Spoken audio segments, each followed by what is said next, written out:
Bonjour Nicolas Hazard. Bonjour. Vous êtes chef d'entreprise, entrepreneur, fondateur du groupe INCO. Vous publiez chez Flammarion « Je ne suis pas un algorithme ». Trouver du sens à l'ère de l'intelligence artificielle.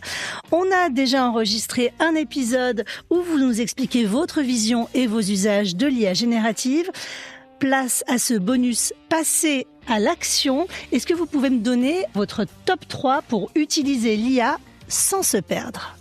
La première, elle est absolument fondamentale, c'est garder son esprit critique, absolument, c'est-à-dire que l'IA peut se tromper, l'IA peut faire des erreurs, et donc il faut quand même maîtriser les sujets pour pouvoir garder un sens critique et puis remettre en question, quitte à d'ailleurs utiliser 2-3 IA différentes qui peuvent débattre d'une certaine manière. Moi, j'ai déjà fait ça, mettre du contenu que m'a proposé une IA dans une seconde IA et voilà, questionner en tout cas, et garder cet esprit critique parce que la vérité n'est pas toujours dans ce qui est dit.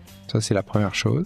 La deuxième action que vous recommandez ? La deuxième action, c'est ne pas se perdre trop dans l'émotionnel avec l'IA et notamment sur des sujets qui nous concernent personnellement. L'IA n'est pas un psy, en tout cas, certains l'utilisent de cette manière-là. Moi, j'essaie de me cantonner quand même à un rôle professionnel sur des connaissances et pas dans le domaine de l'émotionnel parce que dans le domaine de l'émotionnel, l'IA n'a pas de cœur et l'IA n'a pas forcément d'empathie, ou en tout cas c'est une fausse empathie. Elle est très utile dans le domaine de la connaissance et ça, il faut pouvoir continuer à l'utiliser et encore plus approfondir des sujets qui nous tiennent à cœur. Mais quand c'est dans le domaine de l'humain, il n'y a rien de mieux qu'un ami, un proche pour parler des choses plutôt qu'un outil IA. Action numéro 3.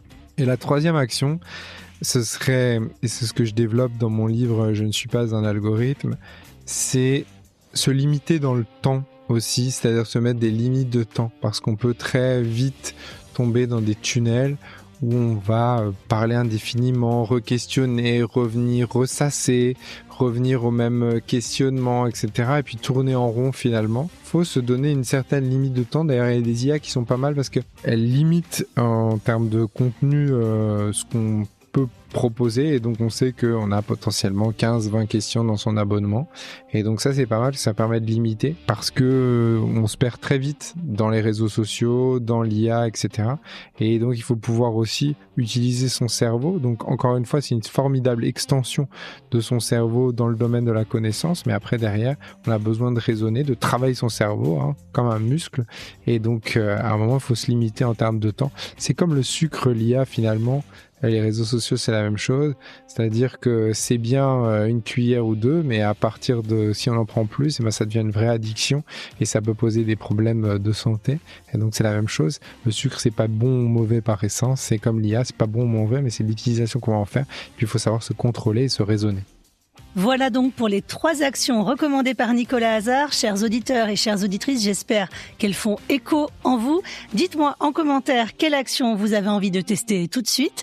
Je vous dis à très vite et surtout n'hésitez pas à vous abonner à Il y a encore du taf.